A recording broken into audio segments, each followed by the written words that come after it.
مجاهدین و طالبان مدرسه‌ای بودند که فیر کردن را یاد نداشته بود. وقتی خود را به سنگر دشمن می‌انداخت، از در دیوار خود ترسان می‌کرد که ای عزیزم بگو چطور فیر می‌شود که من دشمن را از بین ببرم. سبحان الله.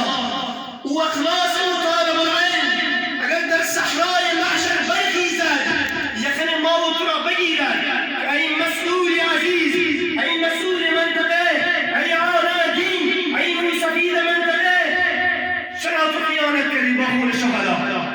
چرا خیانت کردی با خون فدایی هایی که حیات یک موهبه بهترین هدیه الهی است، اما یک فدایی که تمام زندگی را قرار می‌گذارد، مادر، پدر، زن، فرزند، راحتی، آسایش همه را قرار می‌گذارد، صرف فقط می‌گوید من هدفی اساسیم این است که باید به خاطر اعلای کلمت الله و به خاطر اقامه نظام اسلامی و به خاطر که صفوف مرتدین و مشرکین را باید من شکست دهم، باید جان شیرین خود را تکه تکه کنم تا اینکه نظام اسلامی قائم شود در سرزمین اسلام. بلی این حرفا همه درد است، این حرفا همه رنج و مشقت است، این یک درد دل است برای شما میگویم عزیزان. امروز اگر